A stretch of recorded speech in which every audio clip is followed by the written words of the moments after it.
Welcome to Haven't Seen It, Movie Reviews by Shorts.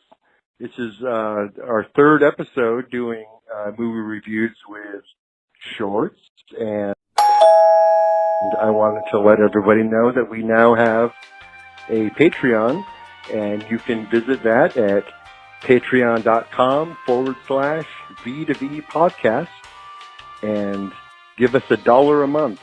How about that? Yeah, please. Yeah. What do you think about that? Be super cool. Shorts. Super cool. Shorts. Hello? It's you. It is me. Yeah. So we're going to talk about movies again. We are. These are becoming fairly popular, actually. Oh, wow. Surprisingly so. Yeah. I thought it was going to just like dive bomb into the ground, but I think it always comes back to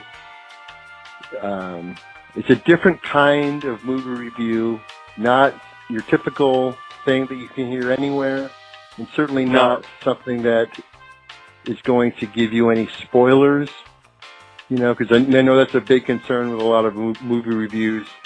People don't want to hear them because they don't want to know too much about the movie that they haven't seen.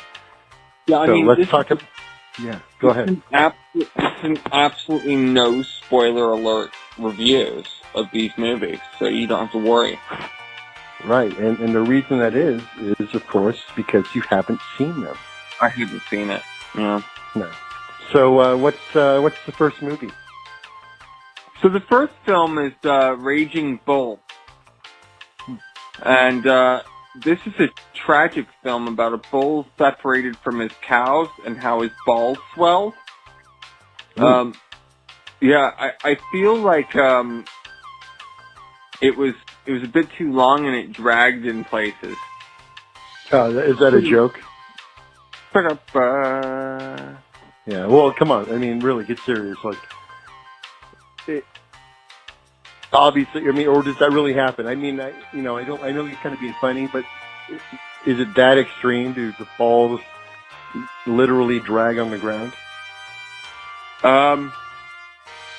They do get pretty big. Yeah. Yeah. Metaphorically, symbolically, they're just making tracks in the pastures. The balls are so big that. Yeah. Because of the lack of cows. Yeah. It's a period piece, yeah? Yeah. It's set in the, at some point in time. Yeah. Fantastic. Yeah. That sounds really interesting. I mean, especially if you're into farm animals. I mean, some people have a thing for that, so, Yeah, Raging Bull.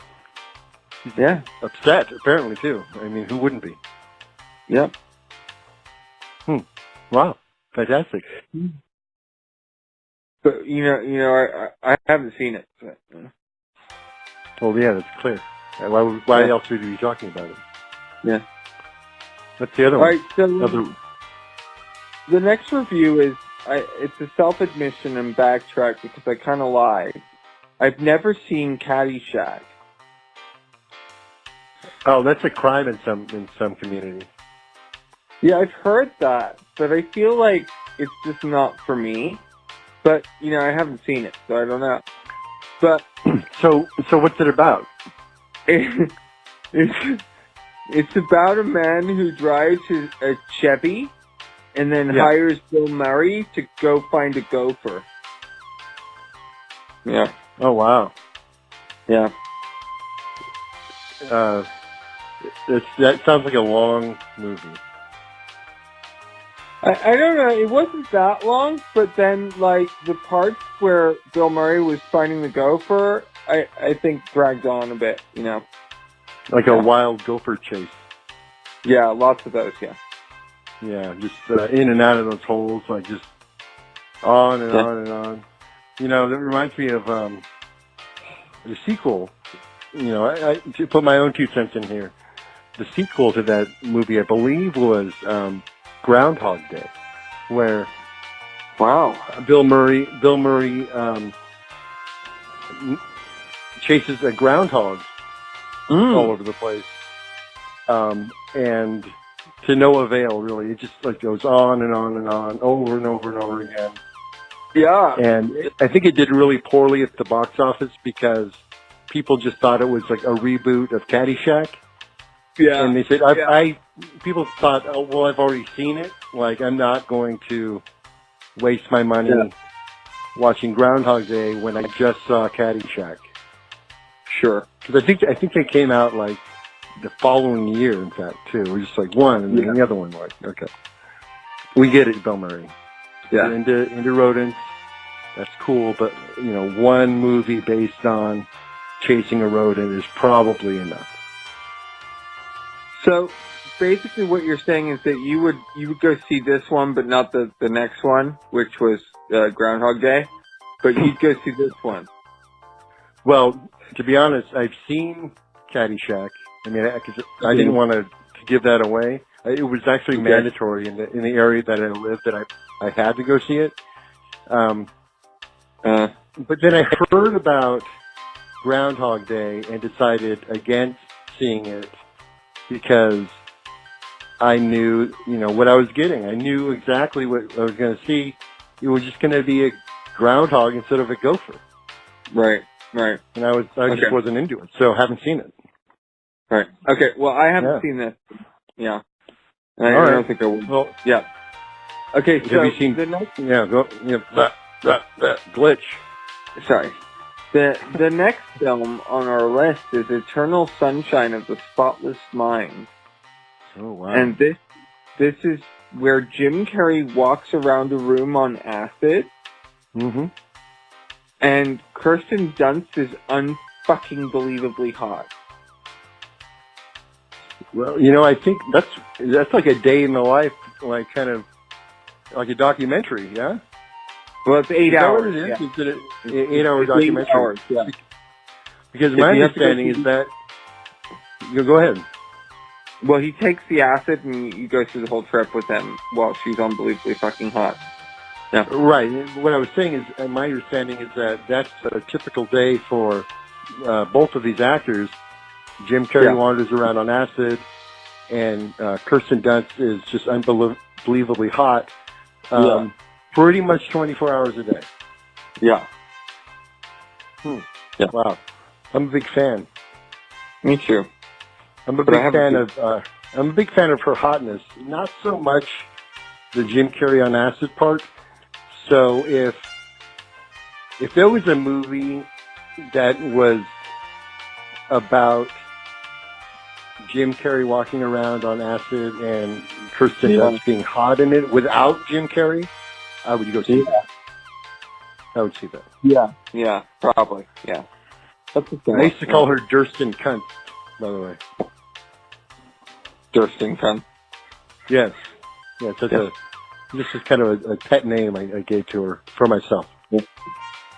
Mm-hmm. Well, I haven't seen it. Okay. Well, thank you for that exhilarating review. I mean, it really sounds like only like a truly serious moviegoer would even dare to watch that. Somebody, you know, who was like, just saw everything. Like, they're willing to see anything in the theater that comes out, regardless of what it is or how long it is. So, the passion, yeah. All right. The next one is The Diving Bell and the Butterfly. Oh, I haven't seen it. I haven't either. What's it about? Well, this girl falls while diving and a butterfly saves her. It's a short. Yeah. Yeah. Well, it sounds pretty exciting. Yeah. It's like a superhero butterfly, kind of is it from the Marvel universe? I don't know. Not really, no. I mean, I just think it's not. Butterfly, and it's a diving, you know, this girl falls, you know, that, you know. Well, stuff. I'm just saying to imagine a butterfly saving a person, it would have to be an incredibly strong butterfly to be able to do that. I mean, True. No. But you know, I mean, like, if you're talking about movie magic in itself or art, are you questioning art anyway? And why does Marvel have to get in on this? Why can't it just be like a fucking butterfly? Well, I'm not saying they should be in on it. I was just questioning if they were in on it. And I love magical realism. You know, it's a real butterfly, a real girl, a real dive, a real rescue. Yeah. You know, it just happens to be that this butterfly has incredible strength enough to lift a human being out of the water to safety. That's very powerful. Yeah. I understand why it would be a short, because I mean that's just pure action from the start. Absolutely. It's amazing. The diving bell and the butterfly. Yes. I might see that, but I haven't seen it though. I haven't seen it. No. You all right there? Okay. Yeah. I'm sorry. Okay, the next one is... Oh, there's another one. Oh, good. Yeah. The next one is The Pianist. And, the what? The Pianist? Oh, I thought you said something else. Yeah, I bet you did. So, this is a sci-fi filmmaker's horror about a killer piano maker who eats people's heads. Wow. Yeah. How does so is it just like a side job, like the eating of the heads part? He's a professional piano maker, or does the piano itself come into play? No, he like sets up the piano to eat them, or trap them, and then he eats their heads. Yeah. He traps them in the piano and then eats their heads. Yeah. Like I'm picturing a scenario where, like a grand piano perhaps, and the person is inside the top of the piano and he just slams the piano down on the person's neck. And as they're trapped there with their head sticking out, the pianist eats their head. Yeah, it's perfect. It's like perfect setup. Yeah. And then does he play like a theme song for each person that he eats, you know? The piano is... Like, there's a twist in it, because, like, at the end, it turns out that, he, and, you know, I don't normally give away endings, but in this case I'm gonna, because I haven't seen it, and so, you know,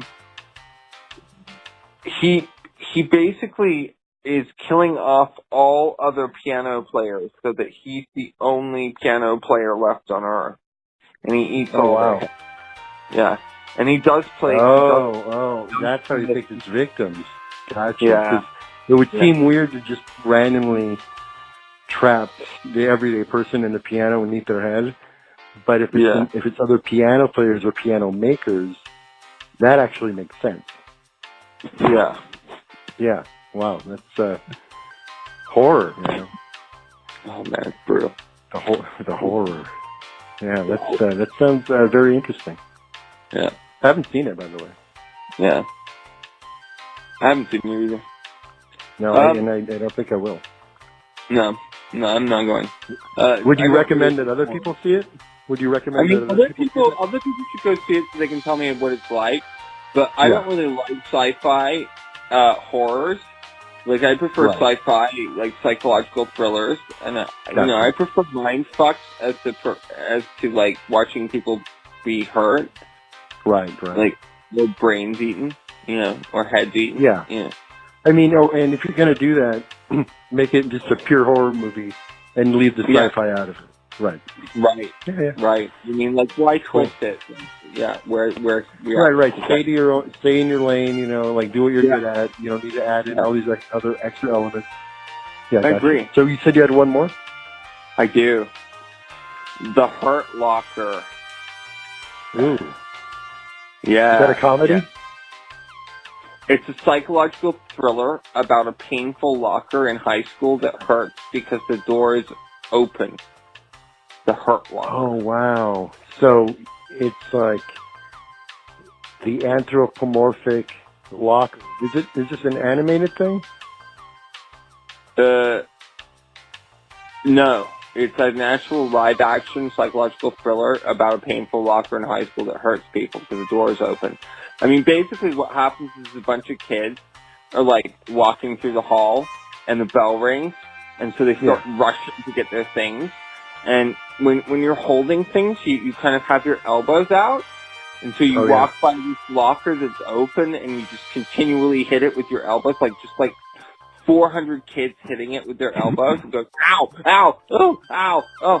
It's actually quite a masterpiece, you know, because the locker itself has, you know, a reasoning for doing this to the kids. I'm not going to give this one away, though. Right, that's what I'm saying. The locker itself has a reason and has feelings of its own, even though it's, I guess, on purpose hurting these kids as they try to make it to class. My understanding is that the Hurt Locker keeps opening up. Like, you think it would stay shut, but no, it opens up again and again and again, and boom, like one after another. Ow, ow, ow, ow. Yeah, exactly. Because you know, it's like incredible. It's a loose door. But somehow, with every kid hitting it, the rebound reopens it, or it reopens itself, maybe, but I'm not going to give that away because I haven't seen it. That's kind of the mystery of it. Like, you know, is it just bouncing back open, or is it bouncing open because it wants to? Exactly. Yeah. Yeah. Like, it maybe got slammed one too many times, and it's like, hey, I'm going to fight back now. I'm not, this game time is over. And I mean, imagine you lived at school. That was where your existence was. And you never left. You were just stuck there with these fucking kids like a few days a week, just fucking being chaotic all the time and banging into you. I mean, I would have revenge too. Yeah. Absolutely. The weekends must be total bliss for this locker when there aren't any kids in the school. Like, and that's when it plots and plans like its next move too. That's amazing. Yeah. All right. Wow. The Hurt Locker, psychological thriller. Incredible. Yeah. Haven't seen it, by the way. Haven't seen it. Yeah. I think that might be one that I might see, but I'm not going to. I'd see it, but I'm not going to either. Yeah. Well, cool. All right. Yeah. All right. Well, thank you for sticking around for Movie Reviews with Shorts. Haven't seen it. Episode 3. And as I mentioned before, we do have a new Patreon page, which is patreon.com/V2V podcast, and give us a look and hit that subscribe button and ring that notification bell and all that cool stuff so you can continue to get episodes like this and others and a bunch of other stuff that we're doing. Anything you got to say? Yeah, don't forget to like this video too, or dislike it if you don't like it. Maybe you feel like you got bored, and that's fine too. We always love comments too. If you feel you have something to say, please say it. Or movie recommendations to review. Yeah. Like, we're always open to that too. Because Absolutely.